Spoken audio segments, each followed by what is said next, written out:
My name is Kate Gangemi. If we haven't met, I'm an associate on the academic programs team, and I'm thrilled to be joined by David Corey and Ben Story this afternoon. I'm going to say a few words about each of them by way of introduction. I want to say a little bit about the subject of our panel. We'll have a conversation, and then we'll have plenty of time for your questions. First, Dr. Ben Story is a senior fellow in AEI's Social, Cultural, and Constitutional Studies Division.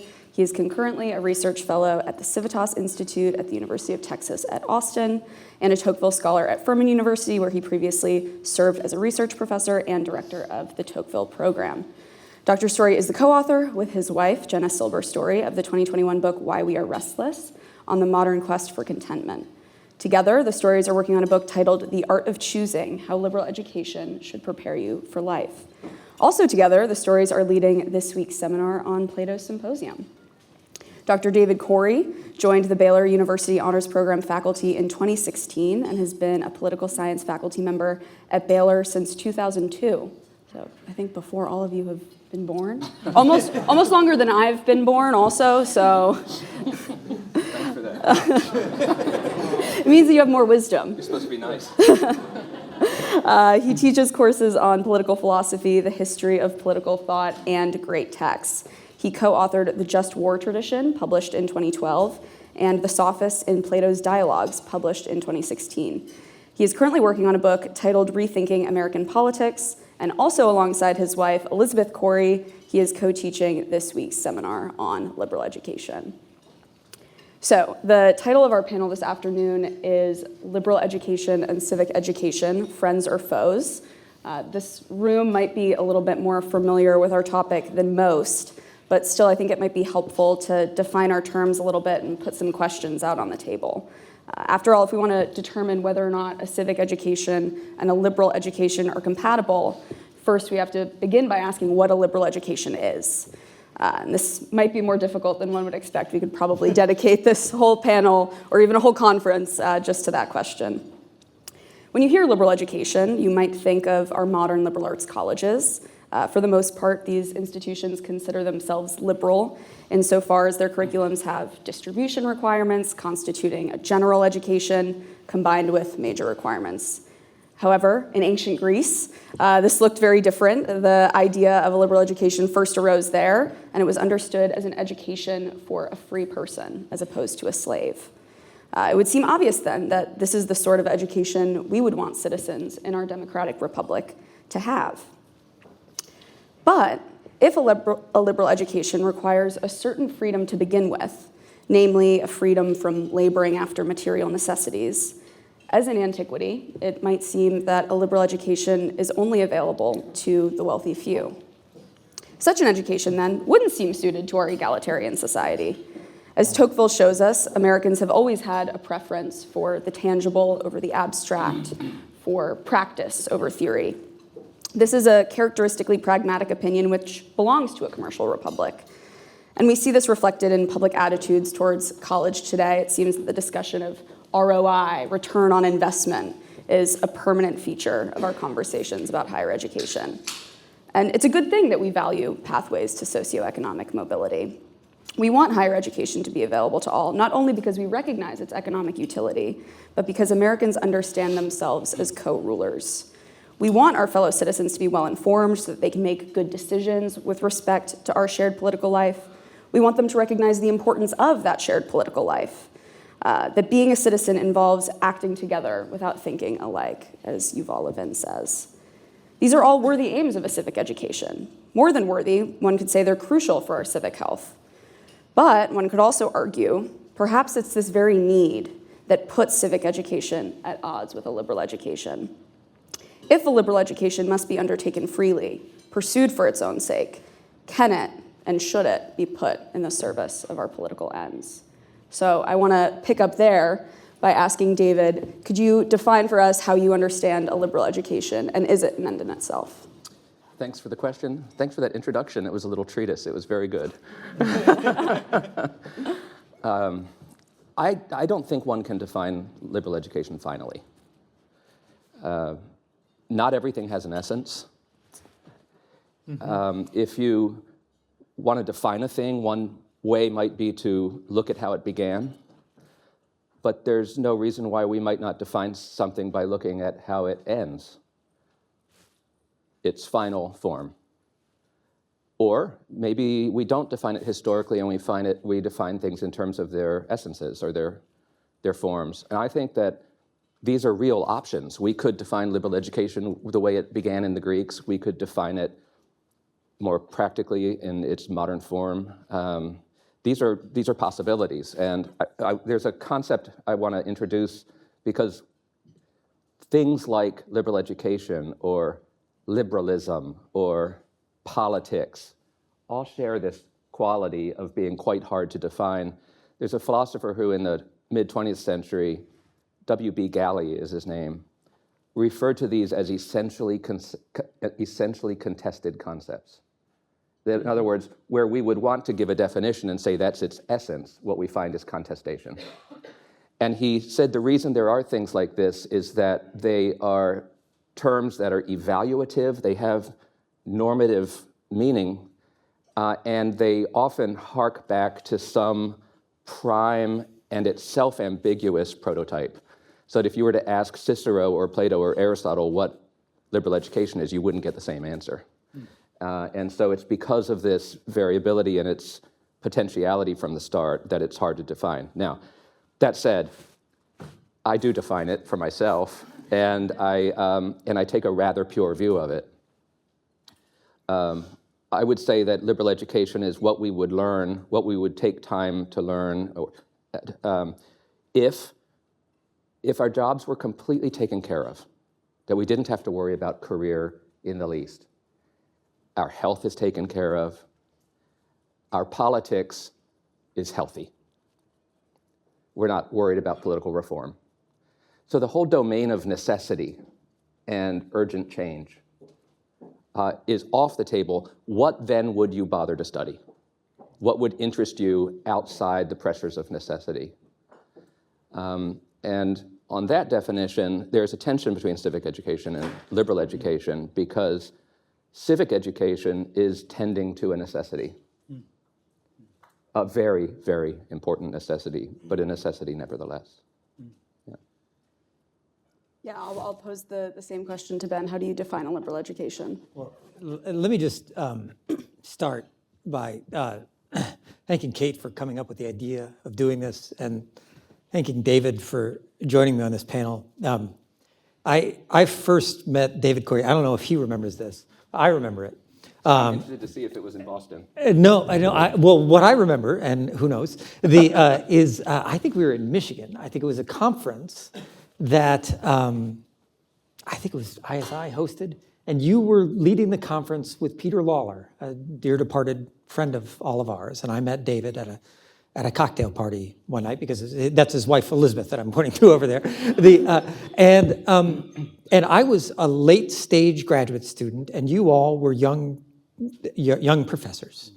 And I remember telling my wife then, hey, there's this couple, and they're doing this thing together, and they're making it work. And this is something that we admired we started following the Coreys and admiring them from then. And eventually, in circles of students like this, people started to refer to us as the Furman Coreys, when we were teaching at Furman University for many years. And we took that as a very high compliment. And so it is, I'm honored to be on the stage with David. In terms of this question of liberal education, I agree with David that this is a concept that is almost intrinsically contested. There are many different notions of liberal education that have come to the fore over the course of our history.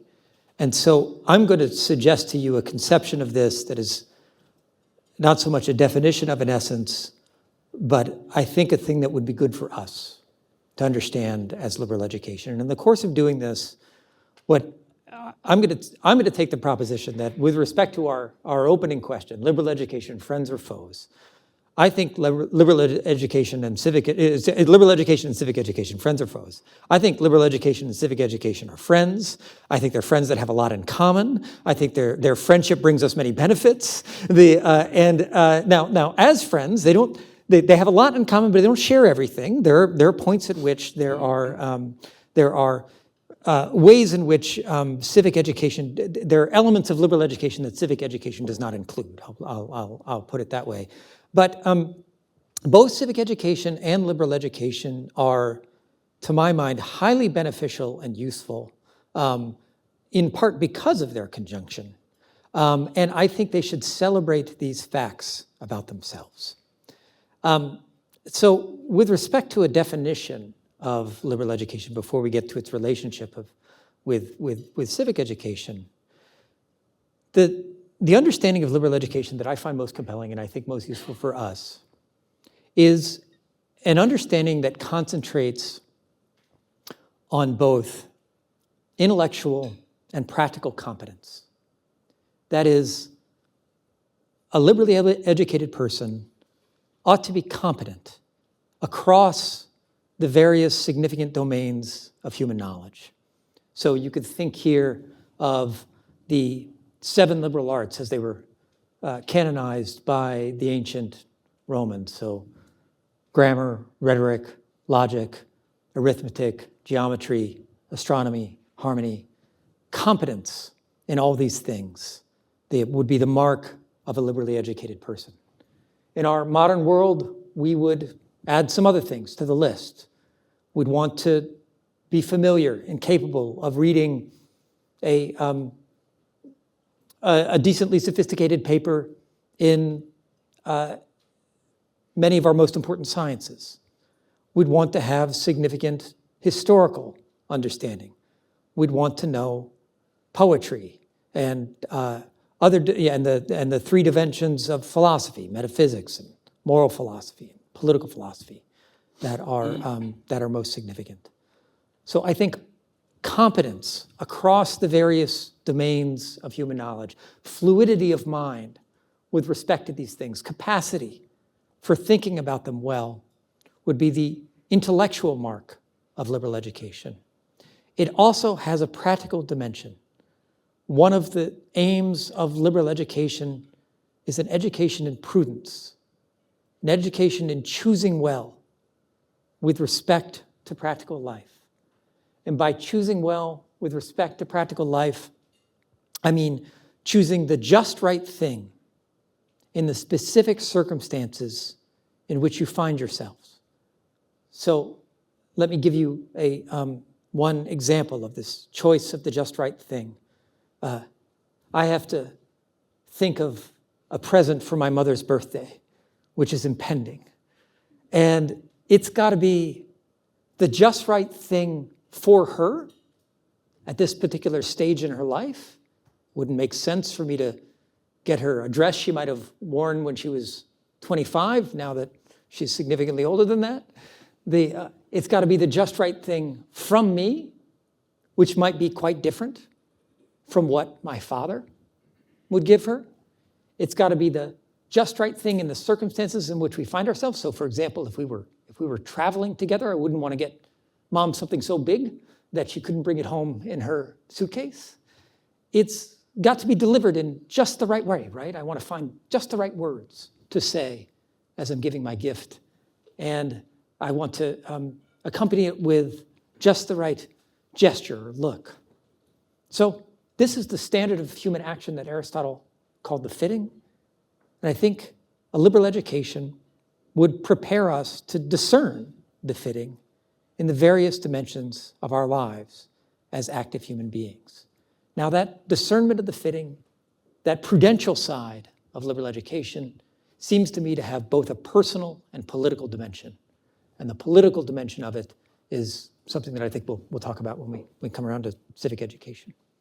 Yeah, I want to start to go there now. You said some very nice things about celebrating the similarities between liberal education and civic education. I want to revel in their harmony maybe a little bit later, but sow some discord for right now. So you mentioned Aristotle, I think something that might be key to starting to formulate a civic education is thinking about what exactly a citizen is. Yes. And so one might look to Book 3 of Aristotle's Politics, where we learn that there's a tension, perhaps, between a good man and a good citizen. So I would love for you, Ben, first to start talking a little bit about how your understanding of civic education might grapple with that tension. Yeah, I think Aristotle points out in Book 3 of the Politics, as you say, that there can be a tension between the good man and the good citizen, and the tension gets worse the worse your regime is. I think, and I'll be happy to defend this proposition, that we live in a pretty good regime, and because I think we live in a pretty good regime, I think the tension is less acute than it would be if we were living under a tyrannical government in one part of the world or another. And so to think about Kate's question there for a minute of what a citizen is a human being who possesses a share of sovereignty for the direction of his or her political community. So you and I and our fellow Americans, or if any of you are foreigners, you're citizens in other countries, you and your fellow citizens of that country, you have ultimate say over the direction of that political community. Oftentimes you exercise that ultimate say only in a very small way, but if you think about the questions that are behind many of your particular political decisions, they require a very significant measure of education, which would to deal with them competently, which is where I see this large overlap between civic education and liberal education. I'll give you just a brief couple of examples of this. So in our political community, we separate politics from religion. Well, why? What is politics? And what is religion? Why do we think these are two worthwhile dimensions of human life that both deserve to have a place that is protected from one another? Why do these things tend to impinge upon one another in ways that such that the division between them needs to be maintained?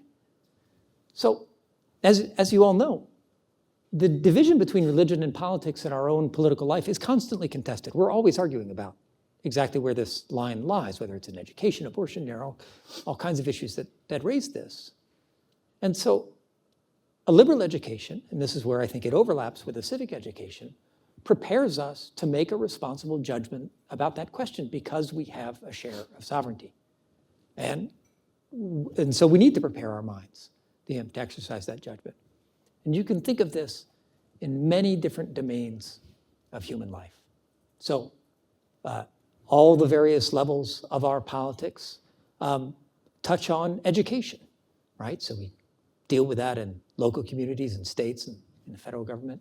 Well, what is education? What does it mean to educate a human being?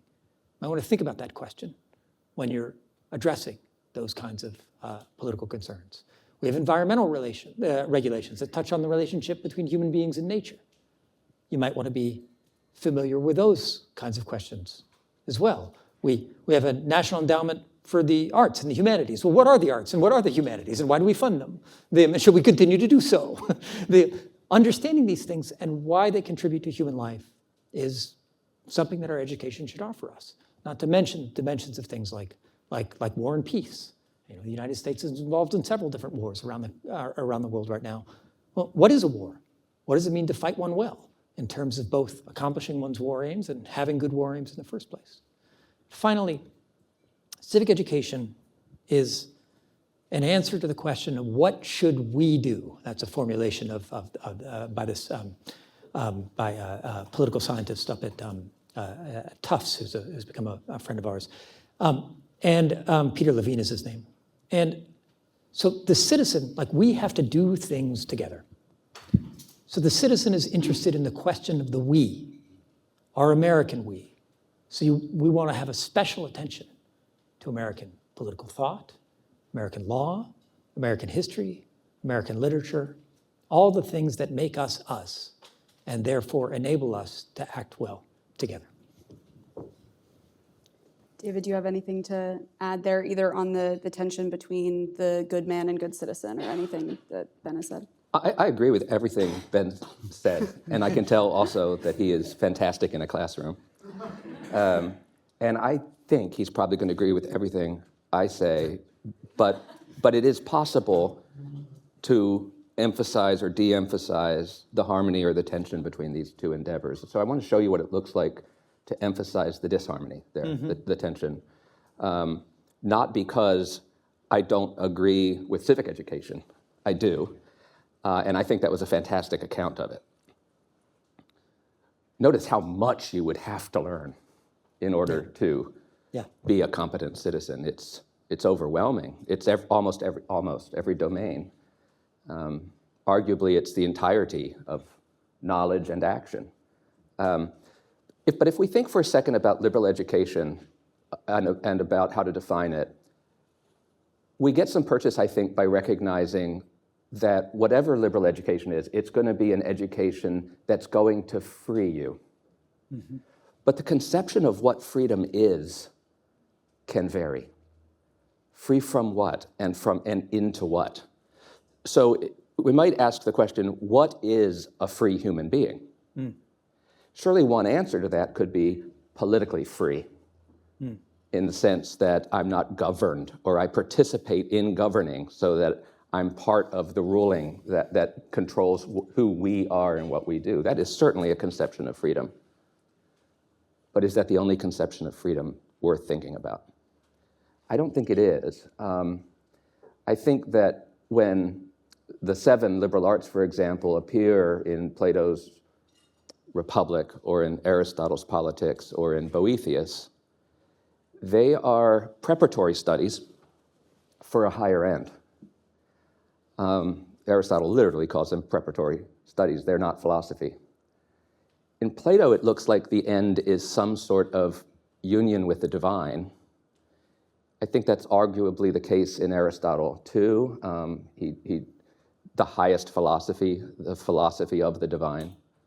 The ability to do theoria, which is a kind of a contemplation and gratitude for being, separate from the problem of what we need to do. So Aristotle divides being into things that could be otherwise and things that can't be otherwise. They're just permanently true. And the ultimate study is the study of being as it is, and the highest being, which is God. So these 7 liberal arts are useful, and they're good in themselves, but they also, interestingly, point beyond themselves to something that transcends them and transcends the political. Besides an appreciation of God and the practice of philosophy, I think there are certain ends that our human fulfillment depends on our learning to participate in certain kinds of ends and practices that are not political, that are ends in themselves, like friendship, deep friendship. I don't mean allyship. I don't mean comradeship. I don't even mean civic friendship. I mean love. Play, aesthetic delight, divine worship. These are things that the ancients thought, because they're intrinsic goods, only by pursuing them could our lives be fully meaningful. Think about instrumental goods for a second. Instrumental goods are good for what they lead to. Well, an instrumental good might seem meaningful. I'm getting my law degree. It seems so meaningful, but the point is to become a lawyer, and the point is to, I don't know, either do justice or maybe for a lot of people make money. And money making is not itself an intrinsic good. What is the money for? So until life is grounded in intrinsic goods, it looks like a chain of means that are, the chain is just suspended in the air. And when students complain that their lives are meaningless, I sometimes think that's because you scarcely engage in an intrinsic good, and your education hasn't taught you to engage in intrinsic goods in the community of others. Well, the problem from this perspective is that politics is an instrumental good. He'll probably argue it's also an intrinsic one, and I'm all ears, but at least the way I think most of us think about politics, it's about changing things, it's about fixing things, it's about winning a battle, winning a court case. Its value is in what it accomplishes, but politics never ends. So you have an intrinsic activity without an end. If liberal education couldn't go beyond that, I don't think it can give you the kind of full meaning that human fulfillment itself requires. Can I respond? He's going to want to respond to that. David correctly identified the point of our disagreement. I want to emphasize first the point of our agreement. I agree with David's description of goods that are good in themselves, such as friendship, contemplation of the divine,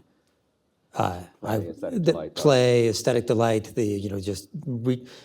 When my wife and I have our heads on straight, the first thing we do when we wake up in the morning is read a poem together, and we're not doing that for the sake of lowering the tax rate.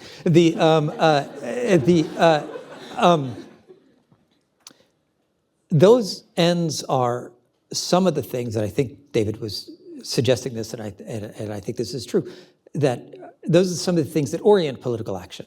Political action helps us build a certain kind of political community. And we want the political community to be the kind of place where friendship is possible, where contemplation of the divine is possible, where all these kinds of goods are possible. I would just add to David's list of the intrinsic goods, action, including political action.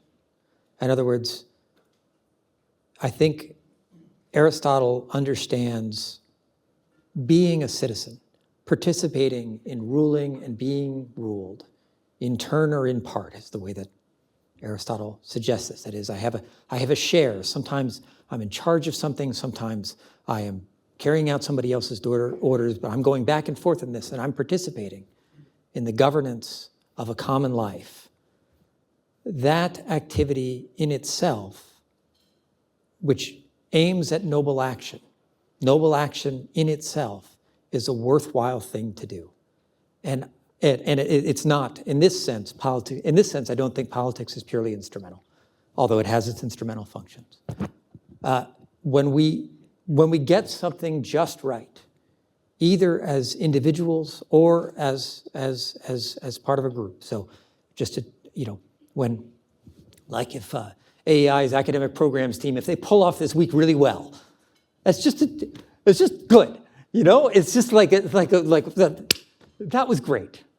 And it's that is, and I think political action can sometimes have the same character. So for example, if you've been involved in a complex political negotiation where you're trying to persuade someone who's powerful and can change things of something they might or might not want to do, you manage to make it happen and you bring about a good, but you've also just engaged in a work of art by bringing somebody around on an important practical question. That is a good in itself, that is involved in political life, that is worthy of pursuit. That's great. He's right. So I emphasize the instrumental quality of politics, in part because American politics has become so warlike and instrumentalized in the present day. Mm-hmm. I'll have jury duty next month, and should I be selected, I never am. I can imagine myself deliberating with the other jurors, and Ben is right. When we combine our intellects together and work out collectively the decision about justice, endorphins are going off. You're actually, there are chemical things going on that perfectly well signal that this is an intrinsic good. So politics can be an intrinsic good. See how teachable I am? But then I think we'll agree on this danger. I think that the university campuses are steeped in politics. Mm. They're saturated in politics. Mm. So if we were going to admit civic education as a serious goal, and even sometimes call it liberal education, we would want to be really careful that it doesn't swallow the other intrinsic goods that aren't political, or we become thin in a way, we become monodimensional, even though real citizenship would require that I know calculus and that I know astronomy, or everything you want to add to that. Still, it's all for politics. So one of my worries is that Yeah. And I especially worry about this, administrators, set them on a mission and say, we want to have civic education so we make good citizens. They're going to say, how do we measure that? Yeah. And then they're going to test everything that goes in the curriculum. It's going to need to have numerical results. And gone will be the love of learning, the love of poetry, and these other things. One other very quick thought that I'd love to hear Ben respond to. So keeping it from swallowing everything else is one. This is a less worked out thought, but do we want Americans to become more political? Or, Yeah. and I don't know the answer to this, do we want Americans to become less political? That they actually could learn that there are things that are more important than politics and go make friendships in those domains and get to know each other again. Yeah. I think the overlap between what David and I are saying is very significant. I entirely agree with him that there are lots of college administrators who would like to pour all kinds of money and hire new people to do civic education very badly. And I do not favor the expansion of bad civic education. I favor the expansion of good civic education, which we've done some work to try to articulate, and which other people around the country are working to articulate now, and actually building major programs for this end, such as the School of Civic Leadership at the University of Texas, where Blake over there is a student. These are really significant things that are taking off in our universities. And David, I think liberal education needs friends.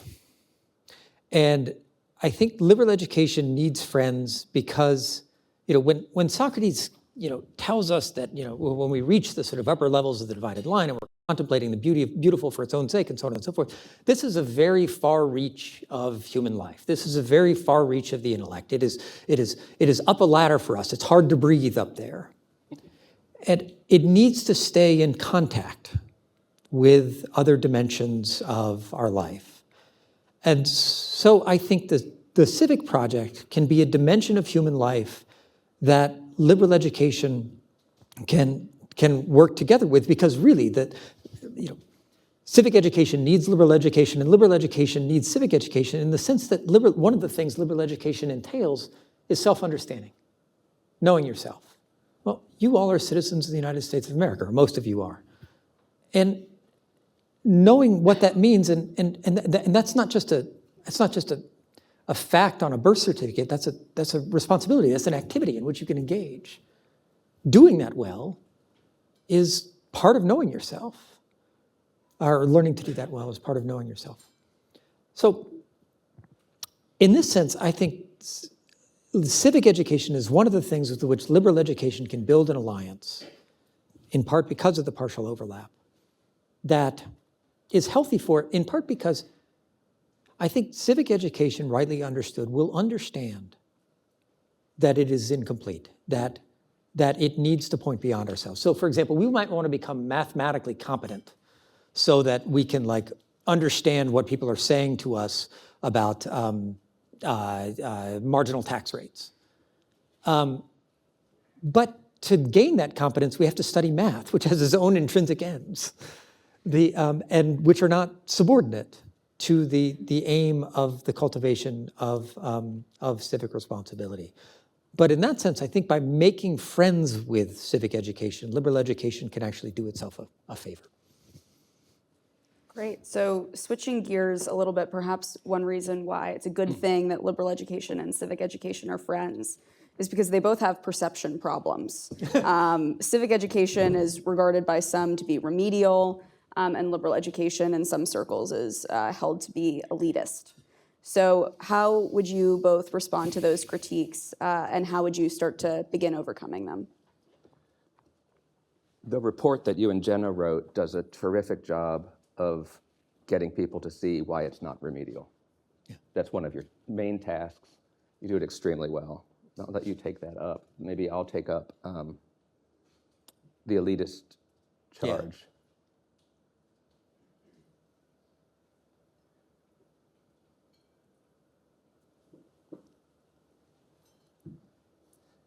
I'm trying to decide whether I want to say, yeah, it's elitist, what's the problem with that? Or whether I want whether I'm going to go down the other route. We are not animals, strictly. We're more than animals. So what makes humans distinct from animals is that we're capable of having activities that are not tethered to immediate needs or immediate desires. In fact, our happiness depends on it. We're not fulfilled merely eating and sleeping. We have curiosity. It's natural to desire to understand. First line of Aristotle's Metaphysics. It's not elitist. It can't be elitist to be human. And what you're doing when you're engaging in liberal education is you're doing the most human things that humans do. They overcome necessity and tend to curiosities and habits and practices and activities that go beyond necessity. And I understand that it looks elitist. Part of that is a bad optic from its history, where it was opposed to slavery. But I don't think that it's slavery that is opposed to liberal education these days. This is a line in an essay I wrote. The enemy of liberal education isn't that you have to work. It's not occupation. The enemy of liberal education is preoccupation. So anything that you're so preoccupied by that you refuse to enjoy the gift of an interval of learning or to explore things that you don't have to explore. That kind of careerism as a preoccupation, or even there are Christian versions of this that I see sometimes at Baylor. If it's not helpful to my salvation, then I don't need to learn it. Right. There's a kind of narrow view of salvation that rules out liberal education. All these forms of preoccupation are an enemy of liberal education. So I just don't see that it's elitist at all. I just think it's fundamentally human and existentially required for our well-being. Let me just, I love David's depiction of this. Liberal education, of course, it comes, we're agreed that it has elitist origins. It begins in more aristocratic societies. One of the great things about American liberal education and just the history of all this is, if you read about the founding of various American colleges, it's like some poor scholar on his donkey making his way into the Midwest with his Bible in one saddlebag and his Cicero in the other, and the people are like founding towns, and they start with a mine, and then they get a bar, and eventually get a church, a school, and a college, and sometimes the college comes before some of the other elements of these kinds of things, and that's an indication of the American tendency to democratize, to make available to many things that were once the preserve of the few. And so it's just astonishing how many people seek out a liberal education in this country. I don't know that I don't think there's any society parallel to it. For the number of people who pursue like a liberal arts degree, I think we are unique in that, and I think that's good. But because it'll, and yes, some people are going to go further than others. Is everybody going to have the privilege? No. No society has ever achieved giving this privilege to everyone. And not every, you can lead many horses to water who are not interested in drinking. And so it is, not everybody is going to take it up. But even though, difficult challenges of the mind always have something elitist about them, that's no reason not to take on those challenges, particularly when they are challenges that are in fact that are in fact necessary, in the sense that we do actually have to live lives, and we do actually want to guide them well. All excellence is elitist. Yeah. All excellence it means to excel. Someone else.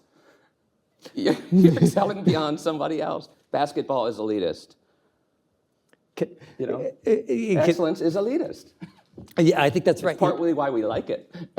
On this point, two last things. The sense of the excellence and the elitist in this. I mean, when governing yourself, it's like a Promethean enterprise, right? Like we're gonna run this community on the basis of our own insight. We're not going to take a commandment from above ourselves. That's what it really means to live in a free society. And if you think that's well, that means that we're going to take cognizance of everything together and we're going to superintend it. Whoa, that should take your breath away. The magnitude of educational responsibility that imposes. But that's just what it is, to be a free human being, and to pursue it far and pursue it excellently. That's a really interesting point, and it is the case that if we're going to take democracy seriously or republicanism seriously, it's going to actually constrain our freedom, our time, and it will affect our education. We have to devote some energy to the necessary things we would have to know.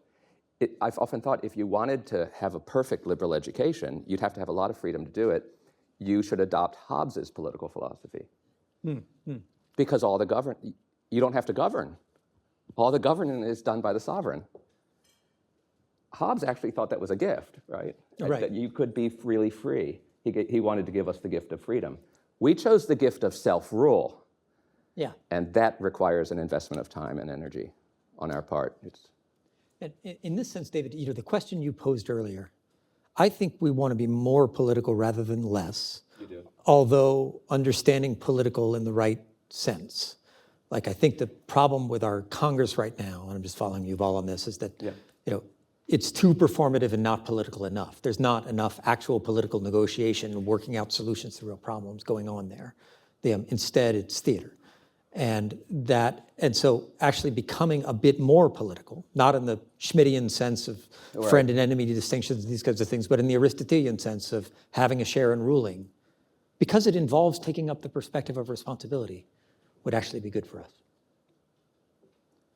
Yeah, David, I want to press a little bit more on distinguishing work from the mentality of work. Okay. And I mean, say a little bit more about that, but then also maybe give some practical advice to students about how they might look at this in order to dedicate more time to thinking carefully about what they might want to do. We've always been a practical people, as de Tocqueville pointed out. I don't think we've always been a people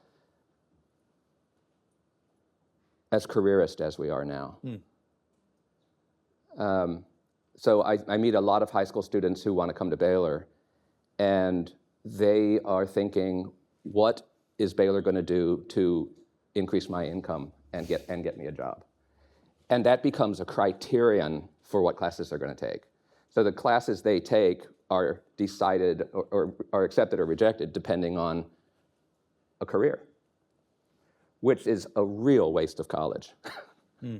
I mean, because there are certain things that you are probably only going to learn in college, only going to study in college. Only in college do you have the time to pursue them, like to learn an ancient language, to learn a contemporary language, to learn to appreciate art. These are not things you're likely to do. To learn an entire other culture, like ancient Chinese culture, like the Ming Dynasty.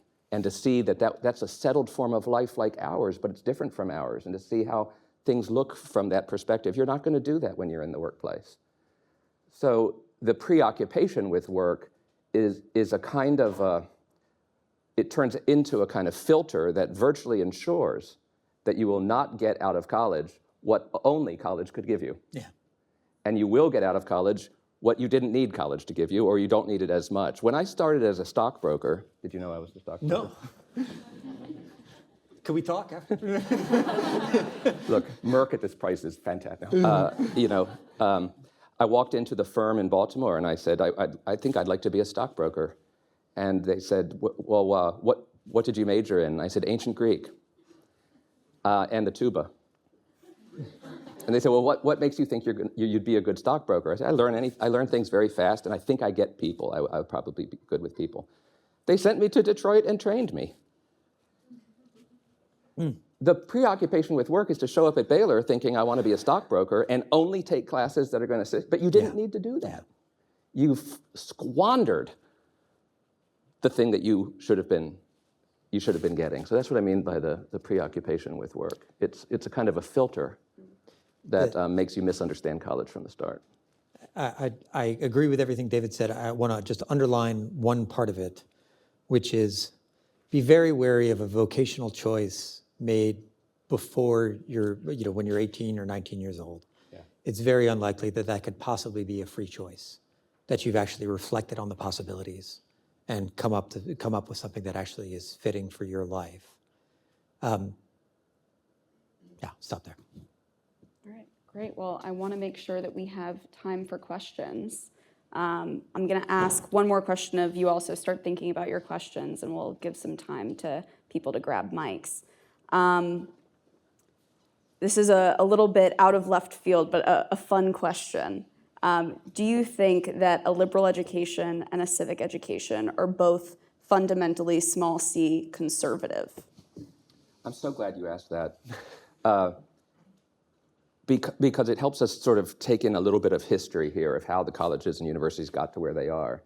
The Story's view of civic education, they don't want to, I'm sure they don't want to put a flag that says conservative on it and fly it around, but it is at home in our constitutional system. It is not revolutionary. Yeah. Politics took over university campuses in the 1960s in the wake of a document called the Port Huron Statement. It was a deliberate infiltration. These revolutionary socialists, they called themselves Democrats, but they came out of a broader socialist organization, couldn't win at the polls. And they decided, we will get PhDs and take over the universities, and then build radicals from there. So the universities today are so politicized, and this was behind my question, do we want to make things more political? And Ben said, political in the right way. But there's also political in the left way, to say it.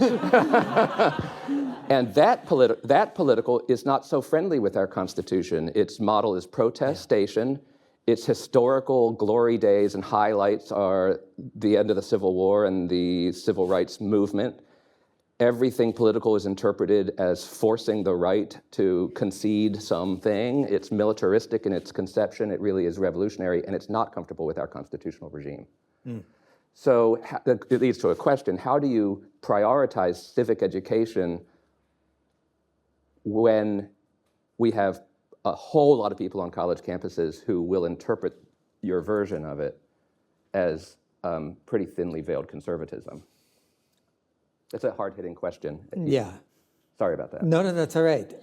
Yeah, I mean, I think look, colleges have become, one thing that David and I agree about is that there's this preoccupation with utilitarianism.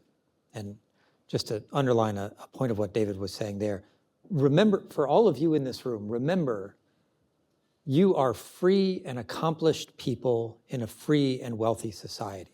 You're going to be fine. You don't need to freak about what's going to happen immediately after graduation. My version of this is students want to go to law school and they're so anxious about it. And I say, believe me, there's a law school for you. Right. There are amazing bad law schools, and there's no way you could not go to law school if you wanted to go to law school. So one thing that one observes on college campuses is this utilitarian preoccupation haunting the minds of the students, because a lot of this kind of academic work can raise a lot of grant money. It's also very attractive to administrators. Yeah. They like to sell it and so on and so forth. But the interesting thing is that the hardcore left-wing politics that David was describing walks into this vacuum and starts bossing people around with astonishing effectiveness. And so, the engineering department takes its hiring rules from the gender studies department, despite the fact that the engineering department's budget is 10 times that of the gender studies department. It's because the gender studies people actually know something about humanistic inquiry. They actually have a thought-through position on politics. And if you're just an engineer and you don't have a thought-through position on politics, well, other people find it easy to boss you around. So what do you get? You can't beat the politicization of campus. You can't beat one kind of politics on campus by just anti-politics. You have to beat it with an alternative politics. The alternative politics that constitutes Jenna and I's civic education program is in a certain sense conservative. It's conservative in the sense that I think this is a good country and I think we should keep going. And it doesn't. It's not conservative in the sense that it dictates any particular policy conclusions. Like you could be for or against universal health care, on the basis of a good civic education. But David, to take back the universities from this, we have to offer a version of politics on campus that is more consistent with the nature of the university. And I think civic education, understood as contiguous with liberal education, overlapping it to a significant extent, is that alternative politics for campus. And more in keeping with human nature. Yeah. I mean, ask the offices on campus that pay attention to mental health, whether the leftist activism is helping us. Yeah. It's not human fulfillment that's coming out the other side. It's depression. Well, I have lots more questions I could ask, but I want to give you all the opportunity to ask questions, so we'll transition to Q&A now. Let's go to Dylan in the back there. Hi, my name's Dylan. I'm here from Whitworth University, and my question is in theme with a lot of what you've been talking about already, but in defining the difference between the good man and the good citizen, Aristotle makes this comment about how the working man cannot reach the same point of virtue as one who's not because they don't have the capacity, but you simply don't have the time. And you've made a couple of comments about vocation, but is today's modern focus on vocation in higher education falling into that very same trap? Is that the same reason that higher education is largely failing to teach people to be more intellectually and practically competent people? It's really helpful to remember that something has changed between now and when Aristotle was writing. The Industrial Revolution. So that the laborer, we don't need to work like the Aristotelian serf or the Aristotelian working person. We don't have to even divide our society up into a class of non-workers and a class of workers. A great thing has happened. We've learned how to mass produce things. Not without its negative consequences, but the big effect of that is that all of us have time. Now, we still need to work, but we don't have to work nonstop. Yeah. If we do that, we're only doing it because we're volunteering to do it. And that shows a sadly illiberal attitude that mistakes the meaning of life for work. I would just supplement what David was saying with the something of the biblical view of work. I think the biblical view of work accords it a greater dignity than the classical view of work. Yeah. And so 6 days of the week, we work. The seventh day, we step back and contemplate the glory of creation and the Creator. And so, in that sense, I don't think we should think of work as intrinsically dehumanizing, and I suspect that David agrees with that. But it is dehumanizing in the way that he described. When we let it dehumanize us, when we let ourselves become so preoccupied that we can't even pay attention to the work that we're actually trying to do, because we're like thinking about instead of thinking about my class, I'm thinking about the grade I get from this class and what that's going to mean for my application to law school. No, look at the thing in front of you, and that's the. Abraham Lincoln evokes this sense of the dignity of work as something that we should pay attention to, and that is a marker of a democratic society. And I think that the goal is dignified work as opposed to simply a leisure that is simply not going to be available to us. The book that Elizabeth and I would recommend to everyone on that score is Joseph Pieper's book, Leisure, The Basis of Culture. It will introduce you to what leisure is and what you're giving up if you only know work. Adam, up here.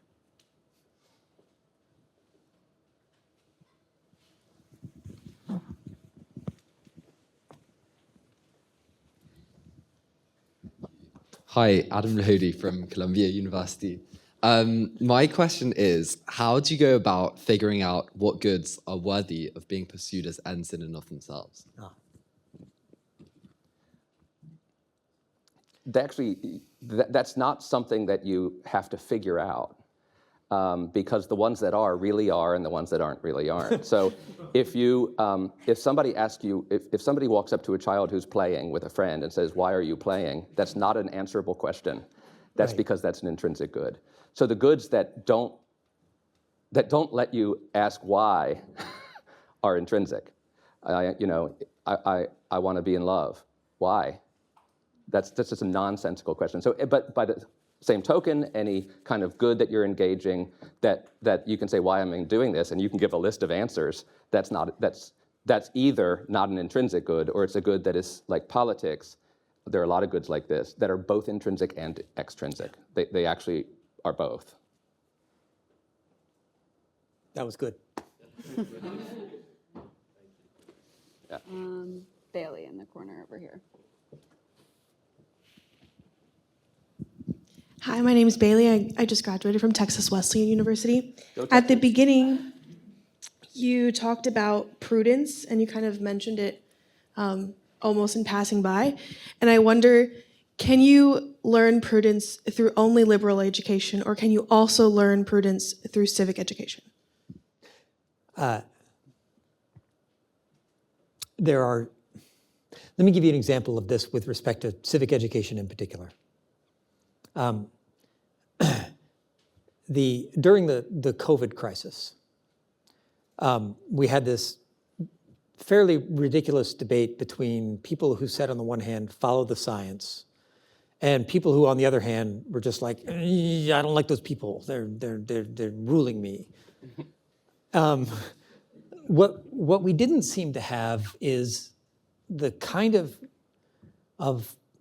cultivated political prudence that actually would have been necessary to guide us well in that circumstance. What I mean by that is as follows. So, in a situation like the COVID-19 pandemic, you have on the one hand a pandemic, you have a disease, and it's transmitted in a certain way. And you have epidemiologists and public health experts who know about this. And they might propose things that could be done to slow the spread. But those things might also have an impact on, for example, education. And so you might have experts in education come tell you what the likely impact, for example, of sending everybody home from school for a long time would be. This would also have an impact on the economy. It could also have an impact on religious worship.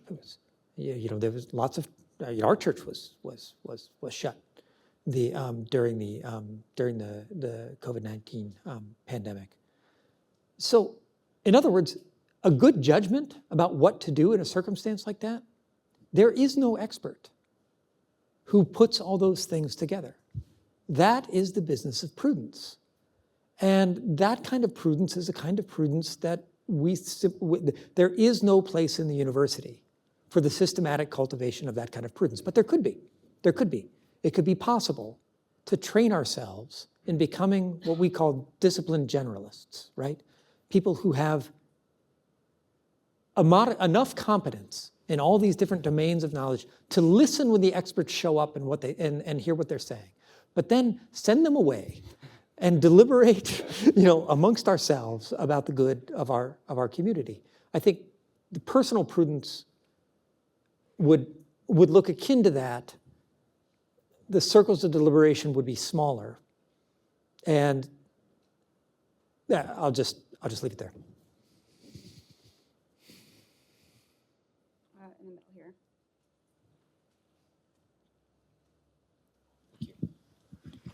Hi, my name is Gabriel from Columbia University. So currently we're taking a class that's very much engaged in the kind of conversation about separation of church and state. And frequently we come back to this idea of natural law. And so my question for you is, how exactly do we perceive natural law? How exactly do we engage with natural law? And maybe even on a more fundamental level, what exactly is natural law? Because we see that as something so fundamental to a good education today. Yeah, thank you. I'll start. But I'll speak for myself. I'm the wrong person for this question, but I'll do We my. know the right person. We know that. Yeah. We can get you in touch with the right person. Right. What Thomas Aquinas meant in his famous description of the natural law is the natural law are the things we can discern it is good to do by the effort of our reason alone. There are other things that are good to do that we can only know by revelation. But there are many things that we can just figure out by thinking clearly about them. And Thomas Aquinas does not think, and I don't think, that those things are particular to any religious tradition. The notion is, so for example, if we take again the sense of a political deliberation, we have something to do as a political community. We have to address something. We have to, for example, let's say we're being threatened with a war and we have to decide how we're going to respond to that. You and I and any number of people could get together and figure out what is the just right thing to do for this community in this particular situation. And so I have a notion of natural law that is much more flexible than many.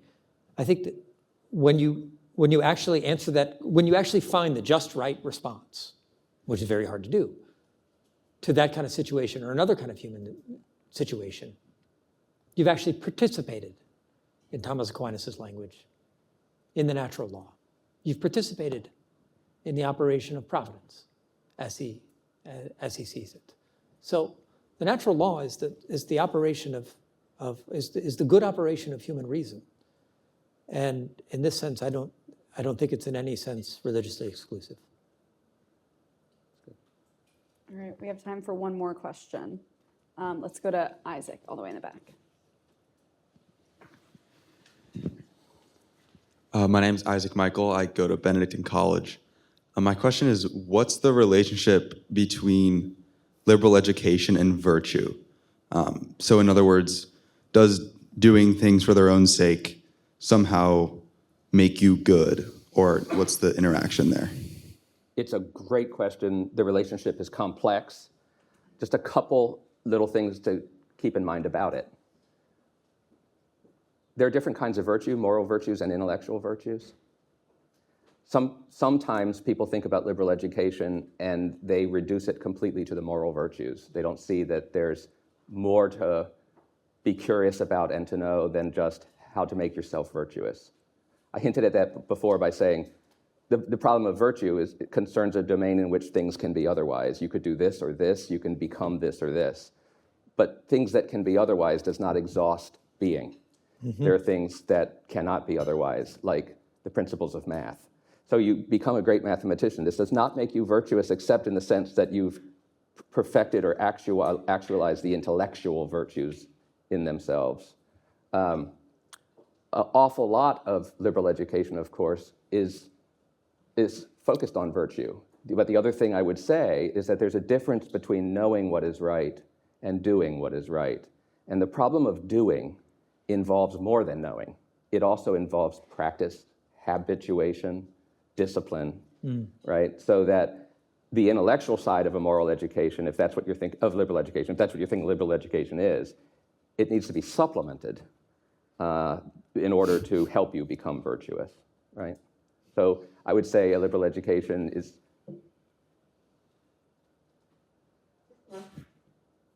it's neither necessary nor sufficient for virtue. And there's more that you can do it might be necessary. I'm going to walk away from that. That liberal education and virtue overlap considerably, but they're not identical. Yeah, I think I agree with that. I'll give an example of a wonderful teacher I know who asked by a student what he could do to advance his liberal education. She told him to lift weights, which was not what he was expecting, but was an indication that there was a measure of being tough on himself that was absent in his habits of thinking that she wished to encourage. And so in this sense, my my daughters attend this wonderful classical school where they both do a lot of singing and they have a really serious gym class. And those are two of my favorite things about the school because music and gymnastic really are essential to the clarification of the mind. He's quoting Plato's Republic. Right? It's, you know, we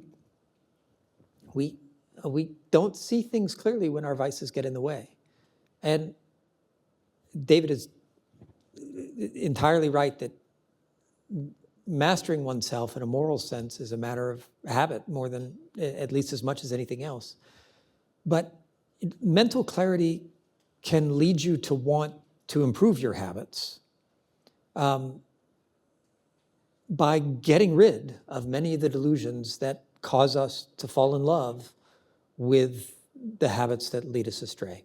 So in this sense, I think we're agreed that liberal education and the cultivation of virtue, you can't count on like reading books to make you a good person. That certainly is not a smooth equation. But these two things are ultimately interdependent. Good questions, thank you. Yeah, I couldn't have asked for a better stopping point. Thank you all, and join me in thanking Dr. Story and Dr. Ford.